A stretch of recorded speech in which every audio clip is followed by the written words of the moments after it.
Hello, and welcome back to the Pure Nintendo Podcast. My name is Jemma, and with me this week I have the one and only Kirk. Welcome back, Kirk. It's great to be here, and I'm starting to wonder why when I'm here, everyone else kind of bails.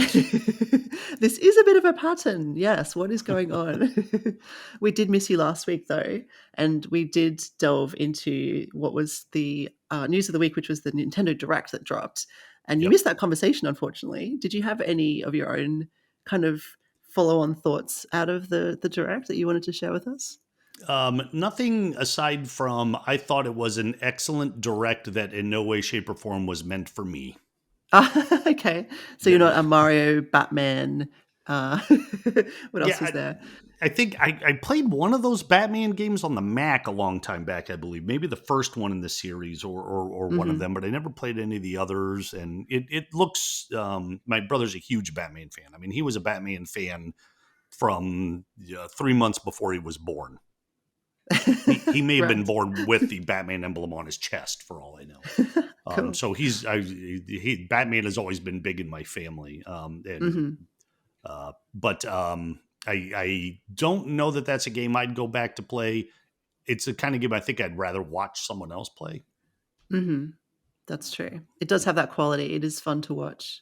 Actually, Yeah. I have to admit, I did because I hadn't played the third one, which was Arkham Knights or Knights. Not sure if it's a plural. Sorry, but Arkham Knights, and because it wasn't on the whatever Nintendo console at the time, but like my brother-in-law did have it, and I did watch him play it, and I did watch him driving around smashing things with Batmobiles, and I'm like, oh, that's cool.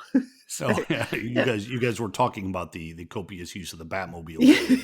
Yes, And I exactly. didn't experience that, so Yeah. I experienced it like third hand by watching it, but that's cool.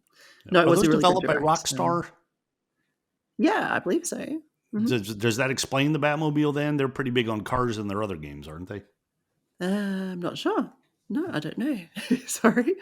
Not sure. That's a research question maybe for later. All right. Let's look into that. But sure, yeah, that sounds good. I mean, I don't know why they then didn't have it for the first two, but maybe it didn't make sense to have a Batmobile in, Arkham Asylum itself, and then we're in a city, and then we're in the bigger city, I guess. I don't know. I'm not sure. I'll have to let you know if I get the trilogy when it comes out. But this week we had a nice little. Well, it wasn't so much a surprise because we knew it was coming the week before. But this week we did get the Pikmin 4 demo ahead of its release, and now we're into July, so we're only a couple of weeks from the actual release of Pikmin 4. Mhm. And the demo came out during the week. We think we've both played it, and thought we'd dedicate some time to our initial thoughts of the game. Um, it's a pretty meaty demo, I have to say. It's fairly long, and you can spend quite a few hours in this world. What were your first sort of thoughts? What's your initial impression of Pikmin 4? I was very happy. I love going back into that world. I greatly enjoyed the Pikmin games. A couple of them I played multiple times as they've come out on various devices. I was pleased that it started out with Olimar. Yeah. Since he was there the first, so we actually got to play a little bit as Olimar at the beginning of the demo, at the very beginning. Hmm. And I like that they started us off inside the house, They did. um, Hmm. because there wasn't a whole lot to do there, but it just immediately, as a result, it immediately felt like a new game. Like this was something new. Hmm. We're inside a home now, um, Yes. and of course they started us off with a dog right away, and I was the Pikmin. surprised about that, actually. Yeah, Yeah. yeah. The Pikmin run off, and I'm like, wait a minute. I've got no one to work with now. But then you go back and round them all up using I can't remember that dog's name. It wasn't Ochi. Did they give a No, name to that dog?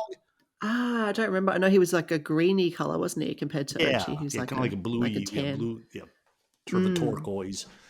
Yeah. Um, Yes. No, that was a surprise, and a nice surprise. yeah, And I think it's the beginning of the game, so it's a bit like a tutorial section, I suppose, where you yeah. learn the new, uh, I suppose, gameplay elements, moves, whatever it is, because it feels like it is quite different, I suppose, in terms of Pikmin 3 at least. Some of the controls have changed a little bit. I noticed you can't rush your Pikmin anymore, but you can rush Ochi or the dogs, right? You can Yes. rush them towards objects. That's kind of been replaced. Um, and then so after the beginning where you're in the home, then you go into the field, I suppose, and you get to make your own astronaut, which we kind of knew from that trailer that you can create your own avatar. What did you call your little person? Well, I grabbed the name of my, I guess my account on the Nintendo is Clytus, Mhm. who's my favorite character from Flash Gordon. Cool. And one of these days, I'll go off on a huge tangent of Flash Gordon, and we won't get any Yes. Nintendo talk in at all. But yeah, so I went with that, and of course, I colored him like the colors of the Seattle Seahawks. Of course. He's got a Yes. blue uniform and green hair. Very cool. I love How it. about you? Well, I let my son create the avatar, so I just watched him do that.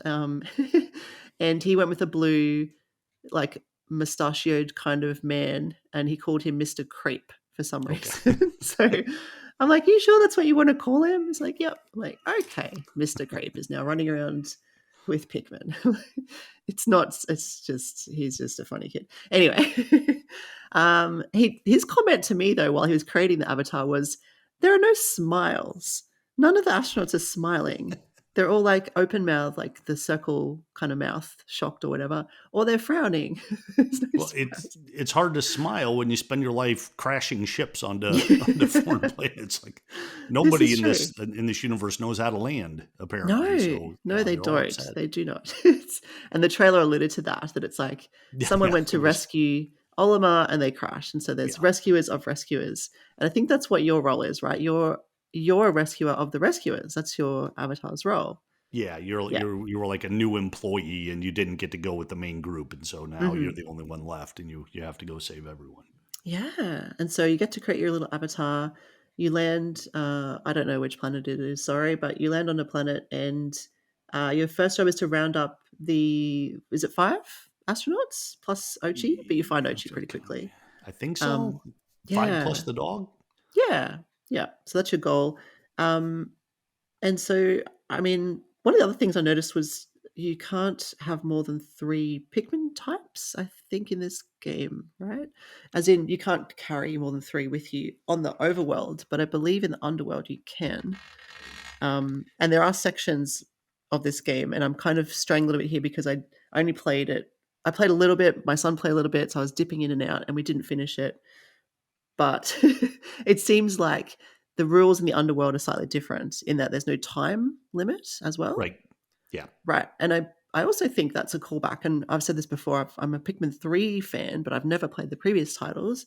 And I think that was a Pikmin 2 thing. Is that correct? Yes, Pikmin 2 did have that was the one that had the underground caverns. I can't Hmm. recall if the time spent down there counted towards the time passing through the day. I don't believe so. Hmm. So yeah, that would be a callback to 2.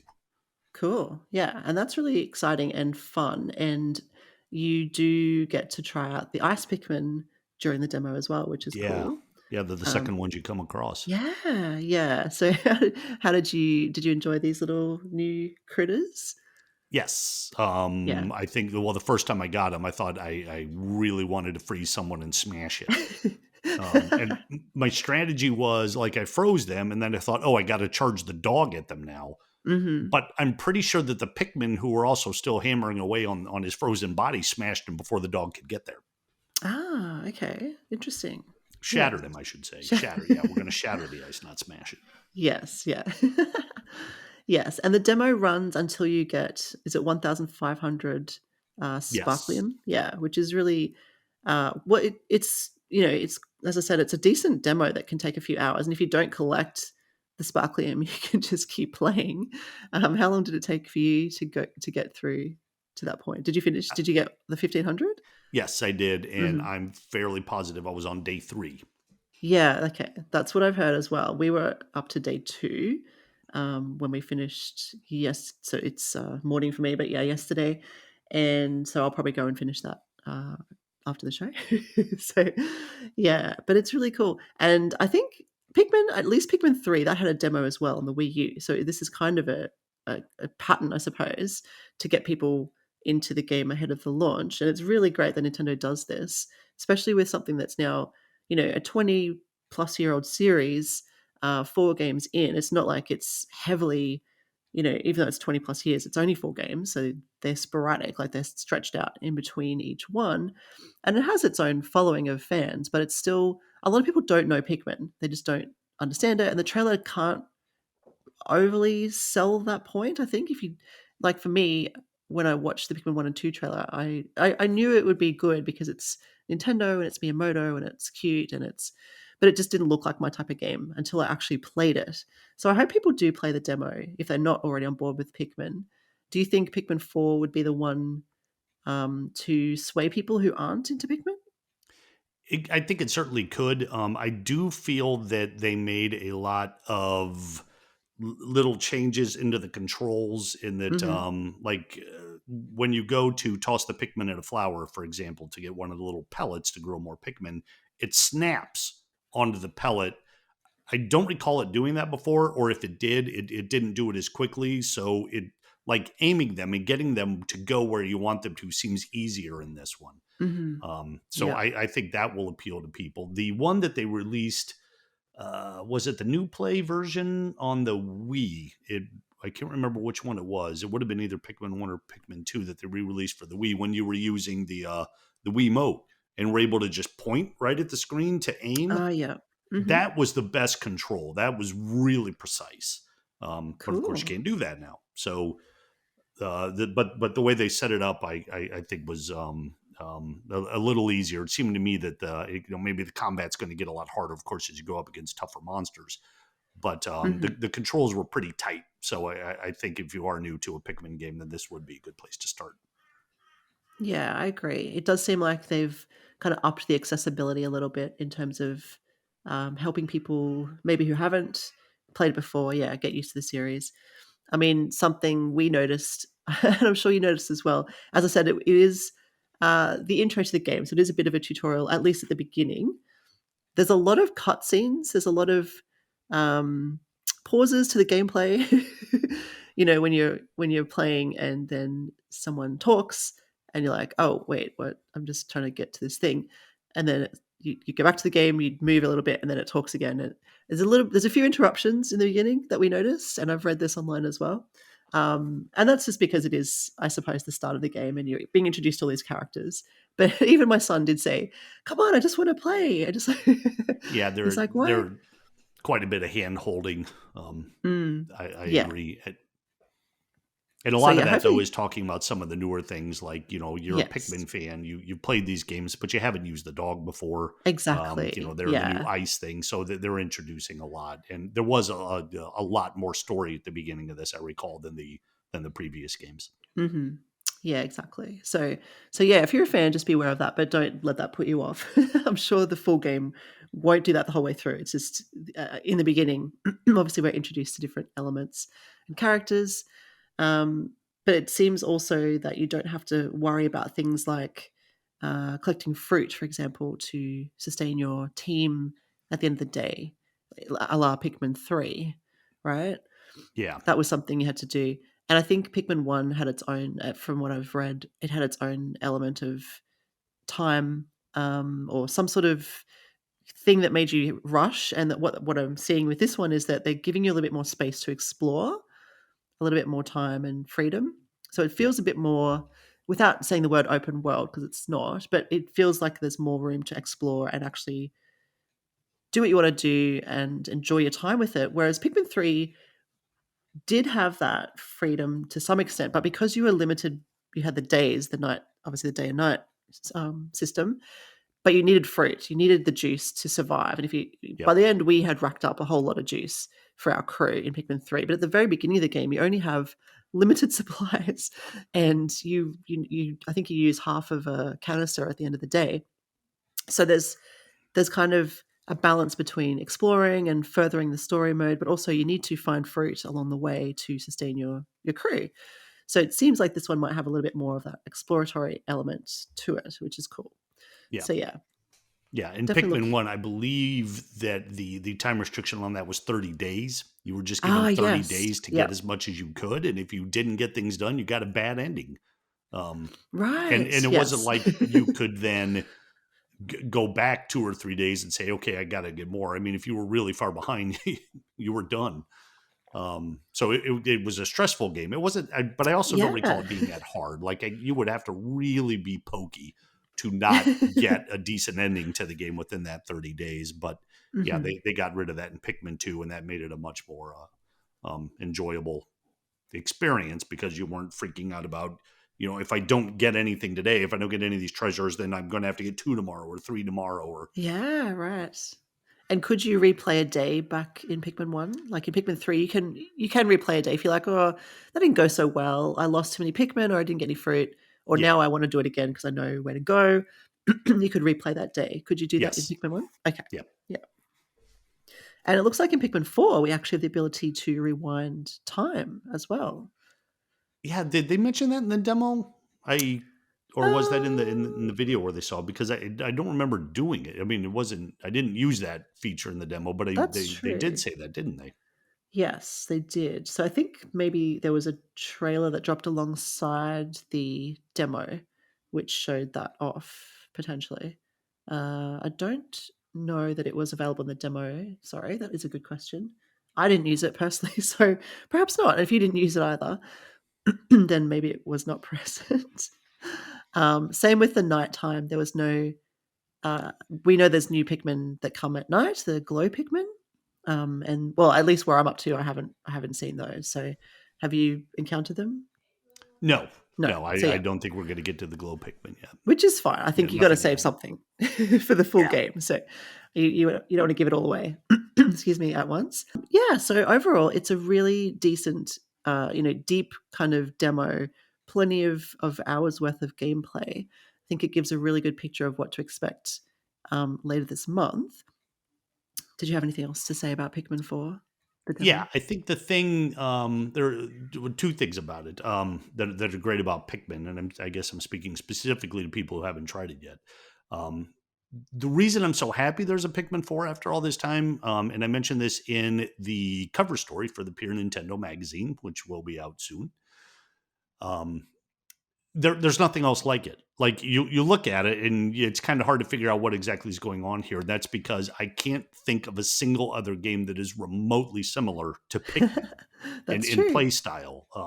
You've got Zelda, of course, and it's a fantastic game, but there are other games that are similar. And of course, there Mhm, are myriad games that are similar to Mario, not as good. mhm, Maybe some can come close, but there are games you can get that will fill the gap between releases mhm, if that's the style game you're looking for. If you're looking for a Pikmin style game, you literally are just waiting for the next Pikmin game. mhm, So that makes me very happy that it comes out. But also, uh, it can be enjoyed by anyone. Like I remember Bill Steitler, who writes for us sometimes back in the GameCube mhm. days, said, "Listen, if you really want your wife to get you a GameCube, get Pikmin because she's going to love it, Yeah. and then she'll want to play too." I'm like, well, Tierney loves video games already. I don't need to bribe her to do it. She did end up getting me a GameCube, and we did end up getting Pikmin. And Mhm, she played 1 and 2 straight through with me. She played most of 3. I don't think she beat the final boss. And she doesn't play a lot of games anymore, mhm. but she did once we got the Pikmin demo. She created her character, and she didn't complete the demo, but she got through it, and then asked if she'd be able to play it on the Switch Lite up in the room instead of on the main TV because um, my wife, God bless her, really gets into video games, maybe a little too much sometimes. Right. She can be an angry gamer, so rather than do that in front of the family, she just pulled back and said, "Okay, I'm just not going to play video games, so they don't have to see me like this." So she wants to know if she can play it on her own when her Pikmin aren't exactly cooperating. Right. But she loves it. So she, like the whole family. Sam created his character. Mhm. I don't think Sam or Max have yet, but this will be a game that we will all play. And they do have a. Did you try the co-op mode? Ah, yes, we didn't mention that, did we? I did. It wasn't what I expected, though. Yeah, we didn't do it. It just said that you can like attack or something with the second controller. Yeah, I was is this what it is in the full game? Because it's not the same as Pikmin 3, as in you don't have 2 people walking around, you just have, some sort of I don't know, yeah, you're shooting basically. Um, I don't know what what you are. Like if you're a pick, I don't know what you are. I don't know how you're shooting from the back of Oliver or whomever you're controlling. But yeah, essentially you just have a target and you're just shooting um, carrots. I don't know. What are you shooting? Different elements of dirt or something? I don't know. It looks like you collect different things and you can shoot those things, and you can help player one, destroy walls or destroy enemies by shooting at them. But I don't. I hope that's not it, because I would really like to be running around with my own person, like Pikmin 3. That's Maybe, yeah, because I didn't do it. I remember thinking there was a Zelda game where if you attached a Game Boy or something to the GameCube, then you could help out in the dungeons. mhm. I think we need I need Trevor and Justin to help me with that. They probably remember that better than I Probably, do. yes. But yeah, I expect that there will be like a split screen kind of thing. I know there's going that what the Dandori levels or Mhm. challenges that they mentioned. Maybe that split screen 2 player. It just seemed to me that that was kind of like an extra way of assisting a single player mode, is being able to hop on and like help during the bigger boss fights. Maybe that will be more useful. But we Yeah. didn't try it, so I guess I'll wait and see once the full game comes out and I'm Mhm. up against someone tough. I'll force one of my family members to pick up a controller and help their old man Yeah. out. Yeah, that's true. And there are, yeah, like you said, there are other modes that aren't available in the demo that are multiplayer, and I assume they're like similar to Pikmin 3's, I don't know, the bingo battle or whatever they have. Where you can go and fight bosses just one by one, as a pair of players if you want to. So hopefully that's brought over or something like that, all those challenges. But yeah, in the main story mode, it seems like it's not split screen, at least not in the demo, which I have to admit I'm a little disappointed about, because the best thing for us, at least for Pikmin 3, was that on the Switch, Pikmin 3 Deluxe was multiplayer, like 2-player co-op, and we spent a lot of time over the previous summer doing that together, my son and I, and just having the best time together. You know, it's fun to watch, but it worked. I thought it worked so well, and it brought me into the Pikmin fold. So I didn't just have to watch. I didn't just have to watch my son play. I could actually play with him, and we could solve puzzles together. And you go this way, you go this way. There's a fruit over there. I'll unlock this Pikmin, or I'll attack this enemy, or whatever it might be. It worked really well. In fact, I was thinking, I am surprised they didn't do something similar with Pikmin 1 and 2, like deluxe them and make them co-op. That would have been pretty cool too. But then maybe that's too much in a short amount of time, since Pikmin 4 is just around the corner. Yeah. Yeah, and Yeah. some of the puzzles like Pikmin 1 and 2 weren't developed to require multiple people, because Mhm. Pikmin 2, I mean, no one had Louis and Olimar, but I can't recall how they would have worked together, like for a single player where you drop someone here, go move this guy, have him do something, flip back to the other guy and do something else. I'm pretty sure there was more of that in Pikmin 3. So that's why it Mhm. would have been able to easier to just set it up for 2 players. Yeah. No, they did well. I guess they had the 3 astronauts for the most of the game. I can't remember their names now. Brittany, I think, was one, Yeah, because I do remember Brittany. There was the bigger guy. Yeah, I can't remember either. we always just make fun of Brittany for some reason. I don't know why.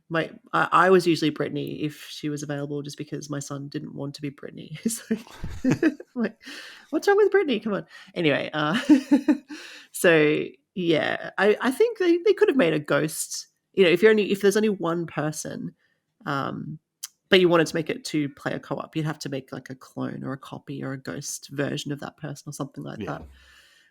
I don't know whether they will. Hopefully they do, because yeah, it was super fun to do that together, and I I was really looking forward to that in Pikmin 4. But we'll see. I mean, it does look amazing. I love the underground sections. They look really cool. The ice Yeah. Pikmin are, well, that sounds like a pun, doesn't it? The ice Pikmin are really cool. And yeah, I think we've only got a couple of weeks to wait until the final game. So we'll talk more about it once we get our hands onto the full version. Yep. But I do love what you said about being accessible to a wide variety of audiences, because yeah, it is. There is nothing else like it. You're so right. It's just not. And I'm really happy that my son is into it. I think we play Mario together. they watch me play Zelda. Even my other son, actually, not the Pikmin fan, my older son, he just started playing Zelda on his own account. Like he's just like, I'm just gonna. He's been watching me. He's like, no, I'm just gonna start afresh with my own, story and go and do all the things. And it's been really fun to watch him and kind of help him out a bit and just go, hey, yeah, that shrine was really hard. You have to do this, or don't do what I did. Go straight to Lookout Landing and get the glider. So he was well on his way, which is Yeah. cool. Yeah. So anyway, that's awesome. Looking forward to more Pikmin 4. Yep. So let's move on to something that we talked about a couple of weeks ago, which was this mysterious game that you mentioned that was under embargo. You couldn't say the name of it. And now that we've hit June 30, you can. So would you like to tell us about this JRPG that you've recently reviewed and what you thought of it? Yes. The big mystery game is The Legend of Heroes: Trails into Reverie. Nice. Which is it's released in the US by NIS America. I just completely whiffed on the name of the company, Falcom or something along those lines. Develops it. It's one of those JRPGs. It's lesser known. I mean, it's not like Xenoblade Chronicles or something like that, or Fire Emblem, but it has a very rabid fan base. And there have been now a number of games have been released for the Nintendo. The first one that came out was called The Legend of Heroes: Trails of Cold Steel 3.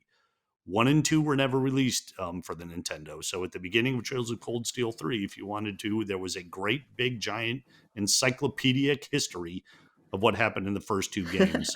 And a lot happened. These are very deep games with this big government and all kinds of players coming in from all sides, so many names, and you can control so many people in this. It's not like you have like a party of 4 to 6 people, right, and then a lot of NPCs that come in and out. There are dozens, 3 to 4 dozen characters that you're going to play. By the time you get to especially this one, so it's just huge.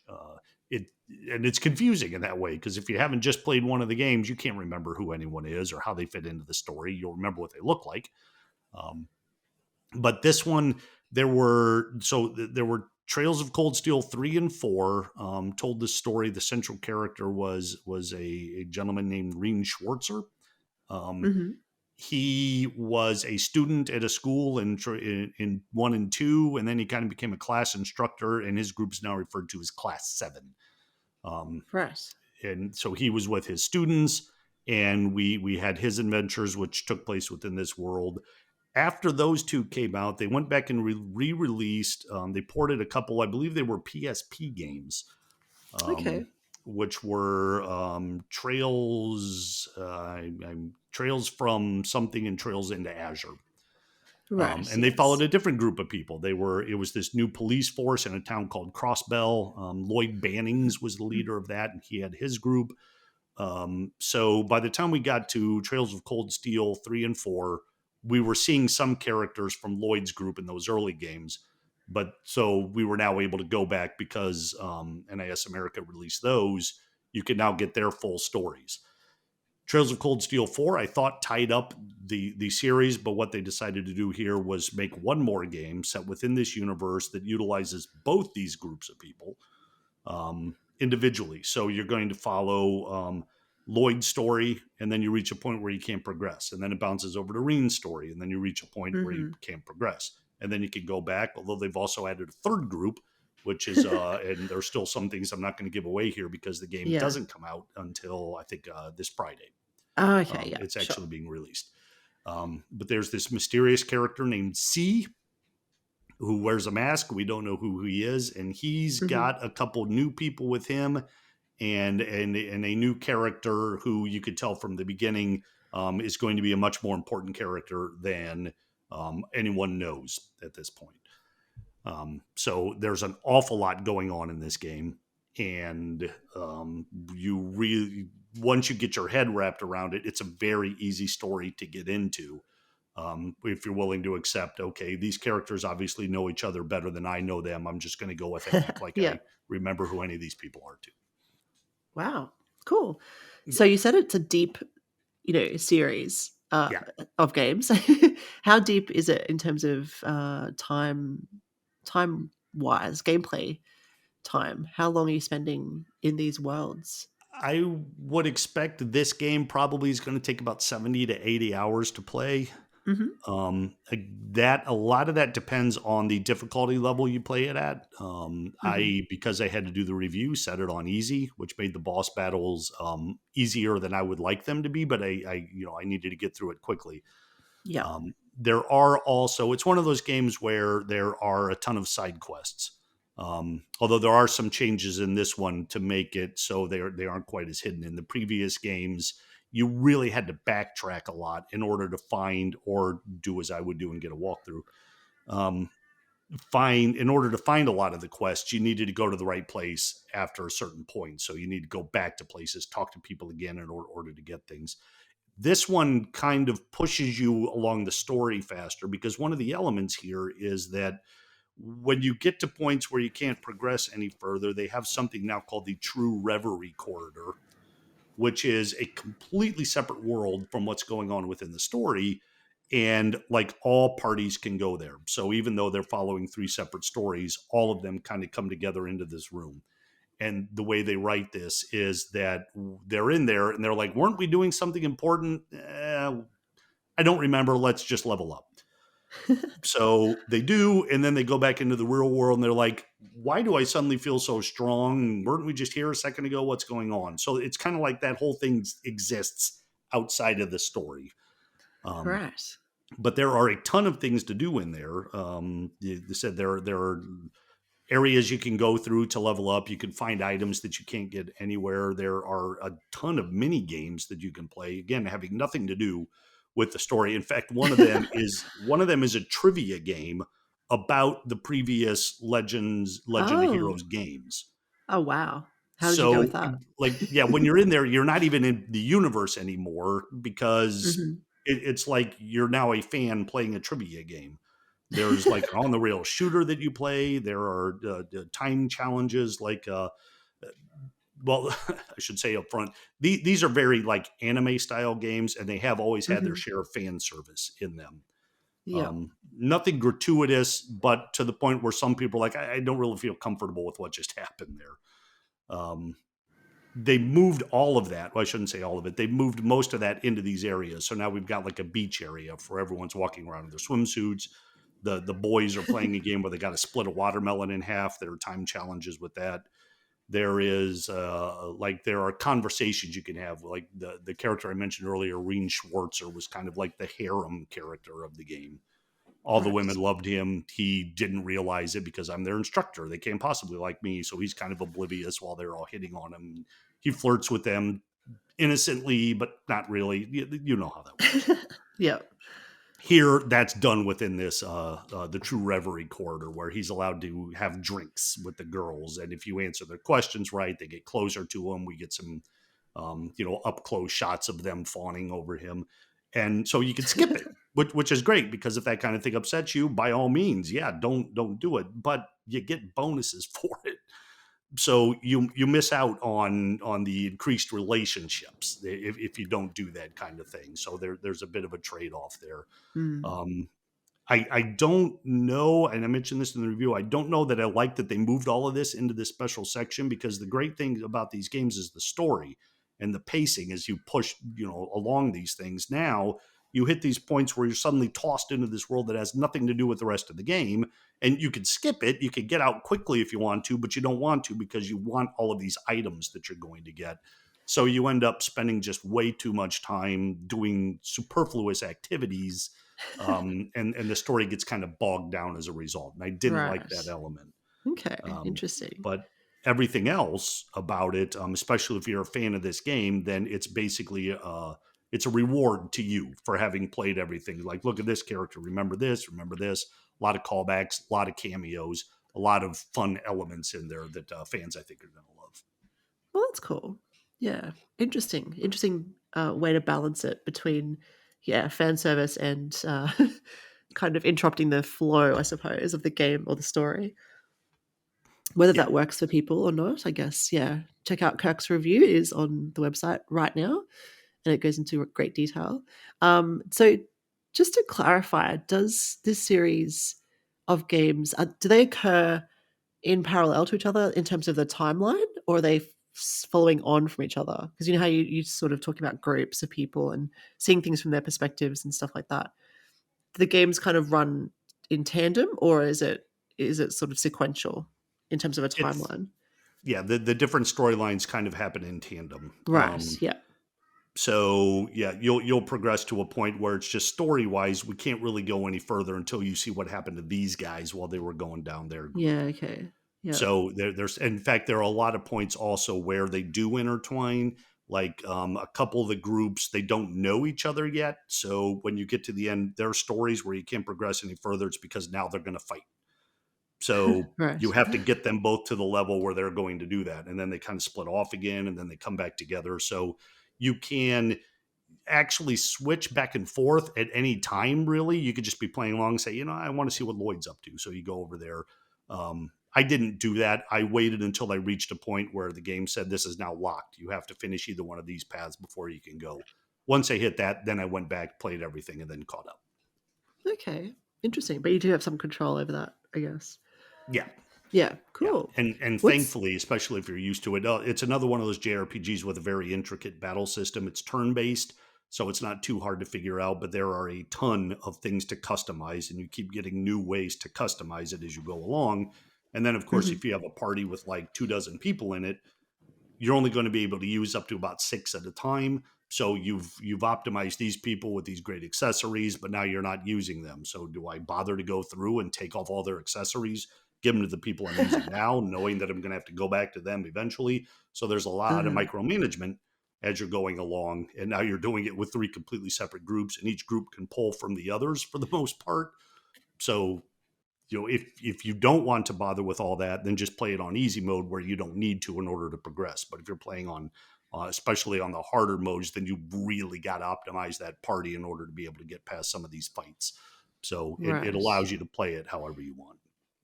Well, that's good. And in terms of the games that, like the previous titles in the series, so this is, I mean, is it what? I kind of lost count as you were saying the number of games. Is it like 5 or 6 This is the games in fifth this? that has come out This is the for the fifth. Switch. Okay, cool. Which is your favorite? I'm going to go with Trails of Cold Steel 4. Hmm. Um, the games that were made for the PSP and came over were fantastic games. Yeah. But of course they were old, they were aged. So the graphics Mm. were a little thrown back. You didn't get into quite as much detail because you just didn't have the ability to back then. By the time they got to Trails of Cold Steel 3 and 4, they had really started to optimize the battle system. So everything was a little easier to push through. It also helps that those were the first 2 that I played, and those were Reen Schwartzer's groups. So I kind of knew him and his party first. So because they were my introduction to it, then I feel more comfortable with these people because they're the ones who I played with. And they Hmm. also had they by that point we started to have mech battles where you were able to get into robots, Ooh, cool. which has a completely different type of battle system. But that was a good way to break it up because you are spending a lot of time running through these giant fields fighting. You can see the monsters, you can avoid them, but you need to level up. So you fight a lot along the way. Once you got to the robots, now it's a completely different type of fighting. So it kind of broke that Yeah. up. Do the But mech battles continue into Trails into Reverie? yeah, eventually. Yeah. Okay. Yeah. Awesome. Another thing I noticed in your review, you said if you haven't played this series before, this probably isn't the best one to start with, just because No, there is so definitely much not. fan service and history, I guess. Yeah. Yeah. Yeah. I think I would recommend, well, if you haven't played any of them and you want to play them all, then you may as well do them in order to go back to Yeah. the PSP ports that came over and then go to Trails of Cold Steel 3, 4, and then this. Yeah. However, if you don't want to go back that far, you could just play Trails of Cold Steel 3, 4, and then this new one, and you'd be fine. Yeah. Okay. Cool. How that's probably like 200 to 300 hours later, you'd be caught Yeah, up on the series. it's Yeah. a lot, and I have often toyed with getting the first 2 Trails of Cold Steel games on the PS3, and playing them there. But I keep thinking they take so much time. that Yeah. who knows what Okay. I'm missing on the Switch because I'm trying to play through these. So I Right. haven't. One day maybe. Yeah, one day. Add it to your wish list, your Yeah. bucket Well, list or and I something. keep thinking eventually they'll why haven't they brought those to the Switch? Maybe they eventually will. I don't know. Yeah, you would think so. That's actually a good point. Why bring over a handful and not, yeah, those two in particular, I guess. Yeah. Maybe, yeah, maybe a collection because we Yeah. of the Another two. collection of two. Yes, yes, yes, yes. Exactly. Well, thank you for that summary. That's awesome. And yeah, like I said, the review is online on purenintendo.com right now. Check it out because Kirk spent all month of, of June getting this one ready ahead of the embargo. So, yeah. It was a race to the finish. Yeah, nice work, honestly. So that one's out this coming week, right? So July the, I don't know, 5th or 4th or something like that, I'm guessing. Yeah, I believe so. Fifth. Yeah, cool. No, So seventh. No, I it's the don't know. seventh. Yeah. Oh, the 7th, sorry. Okay. Yeah. I'm trying to like think ahead to what Thursday would be. Usually games come out on Thursdays. Sorry, Fridays, don't they? But it's not always. Some games randomly don't. So but actually Friday would be the 7th, so that makes sense. Yeah. Okay. Let's just get back on track there. So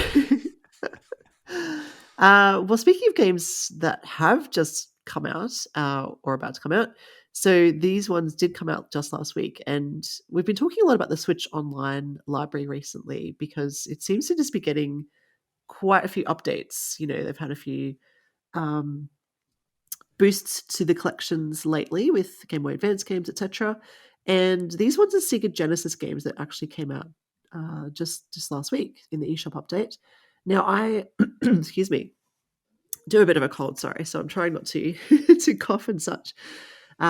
So 4 games landed on the Switch Online library, and I was interested to see whether A, you had played these before, or B, you've played them since they came out. The titles are Ghouls and Ghosts, Crusader of Senti, Landstalker, and The Revenge of Shinobi. And 2 of them I definitely am aware of, which are Ghouls and Ghosts and The Revenge of Shinobi, because they're quite well-known titles from back in the day. Um, I haven't heard of the other 2 though, so I'm interested to know whether you have heard of those, have played them. What are your thoughts on those? I had a Sega Genesis in the Mhm. early 90s. I have not played any of these games. I played Shinobi games. I played a few different Shinobi games. I've never played The Revenge of Shinobi. In fact, now I'm wondering what happened that he needed to get revenge.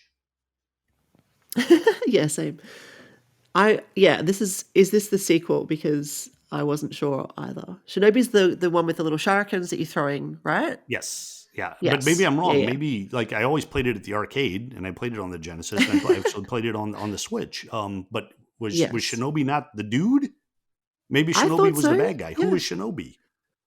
That's a really good question. I don't know. I assumed it was the dude, the Yeah, I always shuriken did dude. too. All right. Yeah.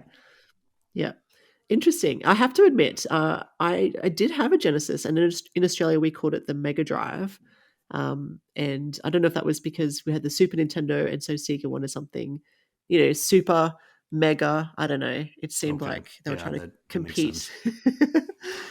It's the only time I strayed from the Nintendo path, and I mean, I had a Super Nintendo, and that's my favorite console. So stray is a strong word, but it's the only time I had a non-Nintendo console, I suppose. I really wanted to play Sonic the Hedgehog because everyone was talking about it at the time. So we ended up getting a Mega Drive / Genesis, and we did have Ghouls and Ghosts. I don't believe we had Shinobi, but I have played that one.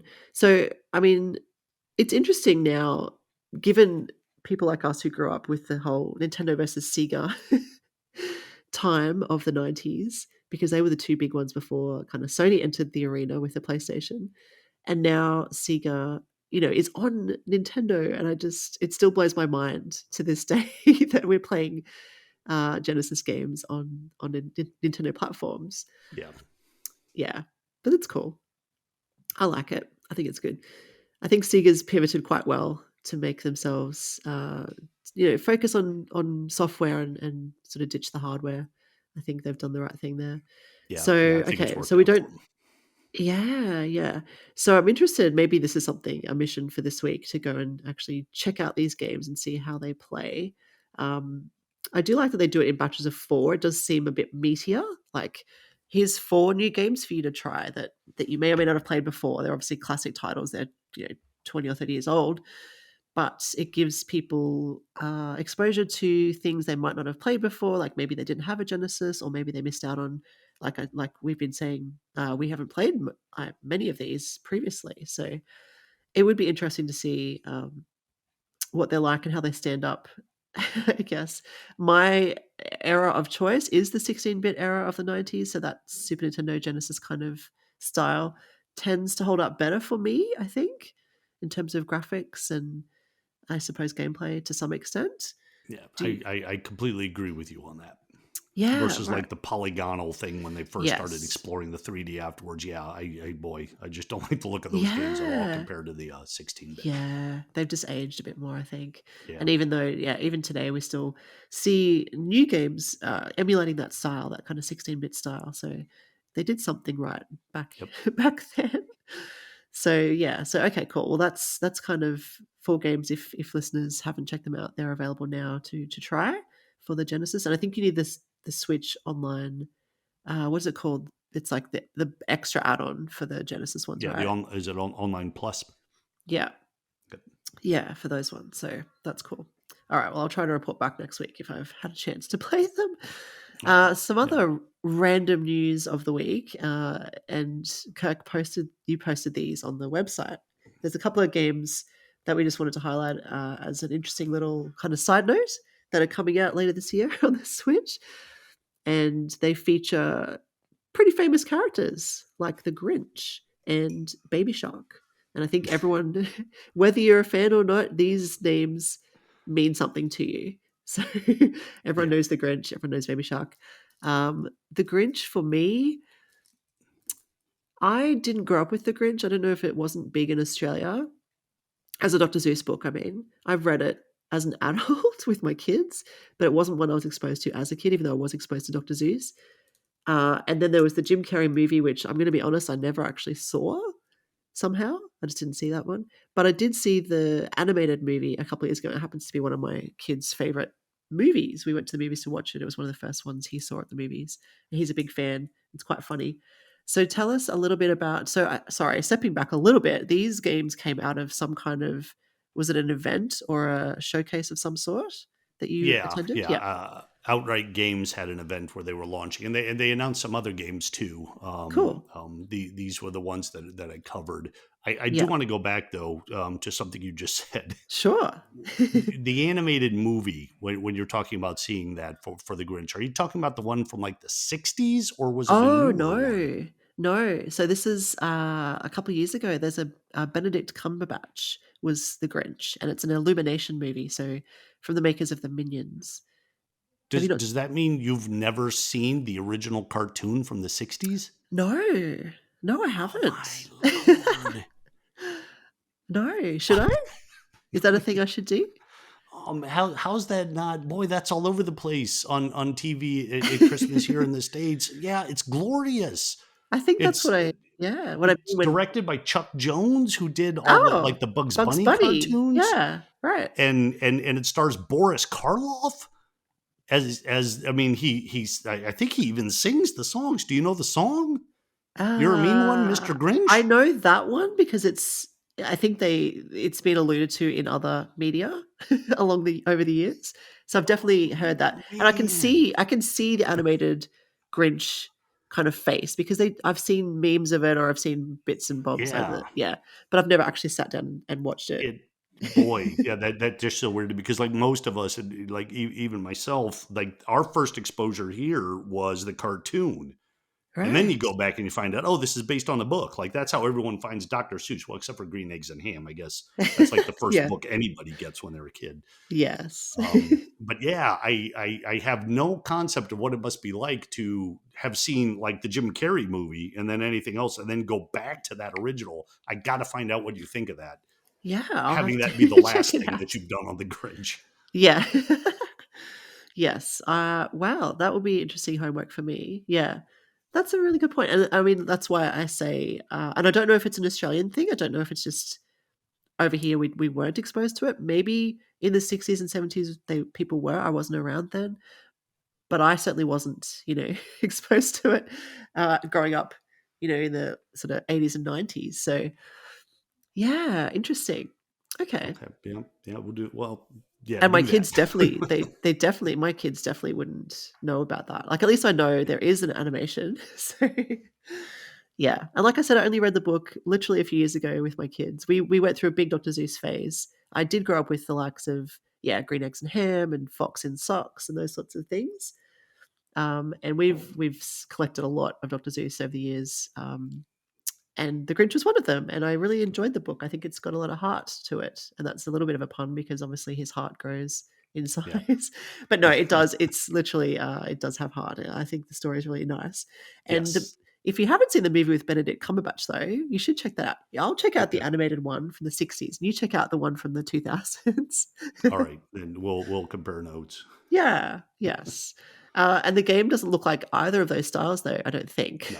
if I'm right. Yeah, and that's my thought. Well, we didn't see even during the demo, they didn't have gameplay ready for us. So they've announced Mhm. it, and they released a kind of like a reveal trailer that doesn't really show any gameplay. They have released some screenshots though, and it's very much like a three kind of like a 2D platformer, but using with a 3D look to it. And I've made the point even before this that I think Dr. Seuss's illustration style and the color he uses and the sort of very basic character drawings that he does don't work in 3D. So I've never liked any of the movies. I haven't liked any of the animated the 3D Right. compete CGI movies nearly as much as I just like looking at his pictures and seeing that Yeah. original cartoon, which of course is in 2D. Yeah. Well, Having you said that, I yes. think this is a great idea for a game because from the way it's described, it sounds like you're playing the Grinch and you're as a 2D platformer, you're working your way through Whoville trying to steal all the presents, which is great because I mean I'm sure at the end we're going to get kind of like a happy feel good thing. I mean the original story Yes. has that, of course, all the Jim Carrey movie, we had to get this whole backstory on why he is who he is. I'm like, who cares? What matters is that he's a bad guy and he becomes a good guy. That's all we need, right? Yes, that Um, redemption. Yeah, yeah. exactly. So that we get to play the bad guy and steal the gifts. I think it could be fun, especially Yeah, for younger players, because a lot of the 2D platformers that are out there these days, they've gotten quite difficult that is um, true. Mm. over the years. And I think, this looks like one that maybe younger kids would be able to play through. And the Grinch is such a great character. I'm looking forward to seeing more from this game. Yeah, same. And I think, like I said, my son really enjoyed that Illumination movie from a couple of years ago. And I could see him enjoying playing as the Grinch and just stealing presents because I think his favorite part of the movie is when he goes in this movie in particular, because you haven't seen this one, he has these really cool contraptions that help him, because you think, how does someone steal presents from a whole lot of houses? It's almost like Santa. How does Santa deliver a whole lot of presents to all these houses in this time limit?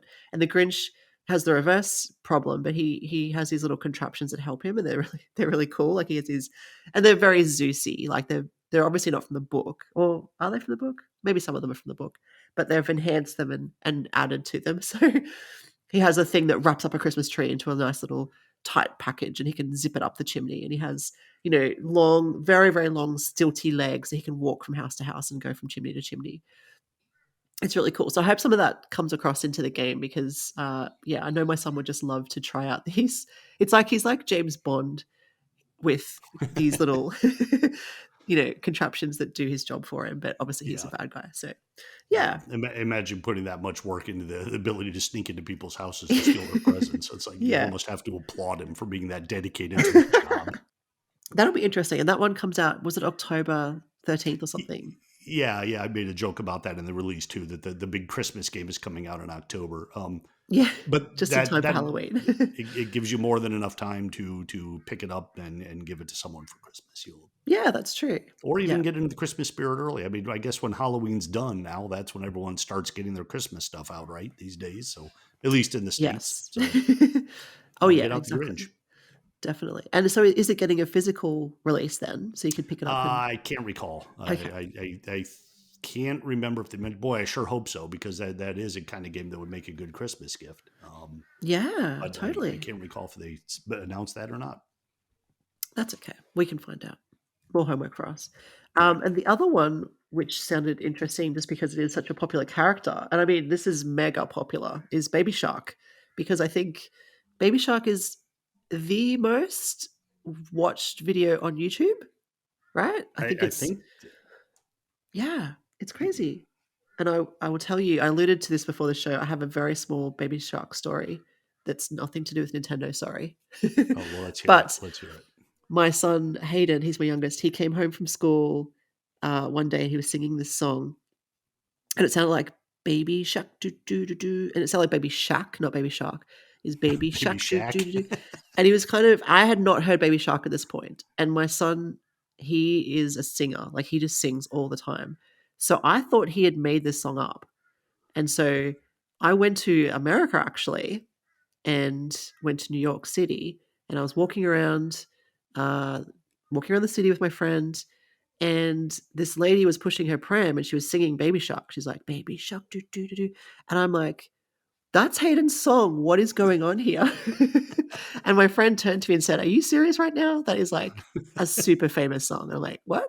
So I literally thought my son invented Baby Shark, but he didn't. So Well, maybe he did. maybe, It's maybe. possible that people picked that up. I think you got to dig into that a little bit and find out if there's some money waiting for you there Yeah. somewhere. Yeah, I know. I'm missing out on the royalties. Big, big time. So, yeah, so I'll never forget that, the time that I thought my son invented Baby Shark.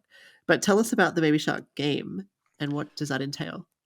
Well, it's definitely a game meant for younger audiences, and it's kind of like a very colorful, very bright rhythm style game. And like honestly, when they were looking at it, I thought I haven't heard that song a lot. Obviously, I've heard it a couple times. I have kids.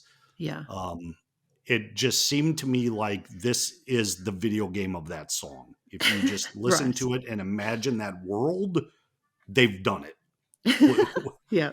with this game. So I don't know that because of course it's Baby Shark, and because we're gamers and we always act like we're superior over anybody else who likes different games.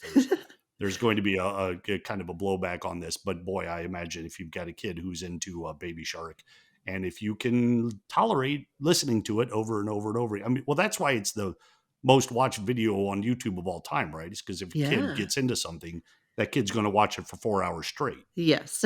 Um, Yeah. Now there's a little more to do. You can actively interact. There are different characters, and there's like a mother shark and a dad shark, and I believe like grandfather shark. Um, so you will be able to play as different characters, and Cool. and then engage in these activities, and very bright, very happy game for kids. Yeah. I think it's a good thing. I mean, if it helps kids, I suppose, transition into the world of gaming in a nice way, like like an easy way that's not over the top or violent or anything like that. Like this is something that gamers with kids may approve of, just because they have kids. They want them to be into gaming, but obviously, if you're a little like a little toddler, you can't play. You just can't play older style games, whether it's Yeah. because of your motor functions aren't developed or it's not appropriate for that age group. This is something that's there to fill that gap, I suppose. So yeah, why not?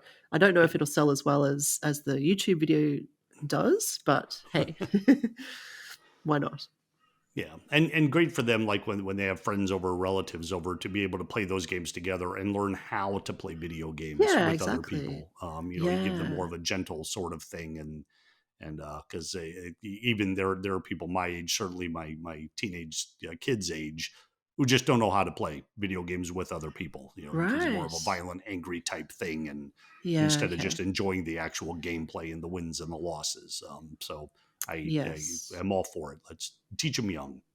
That's actually a really good point, isn't it? Yeah, if you play solo games while you're growing up, then you don't know how to play with other people. So yeah, play more Mario Kart or something. Yeah. Yeah, that could be rage fueled as well, though. Cool. Thank you. That was a good little wrap up, I think, of those two titles. Did you have anything else from that showcase you wanted to mention before we wrap up? There were some other games that they talked about. I didn't go into as much detail on those. There was a Transformers game, for example, that again meant more for families, for younger audiences. Yeah. But we'll have more on that game and some others soon. Cool. Okay. Sounds great. Well, that sort of brings us to the end of the show. So thank you very much, Kirk. Oh, sure. Listeners, if you like what you hear, please leave us a review on any of the podcast channels or like and subscribe to our YouTube channel. As Kirk alluded to, we do have a bi-monthly magazine which is due out this month in July, and we're wrapping up our final article, which is actually yours, Kirk, the Pikmin article. So look for that very soon. If you want to get on board, jump over to patreon.com/pure Nintendo, and we would love to get our latest copy into your hands. But until next week, thank you very much, Kirk, and game on.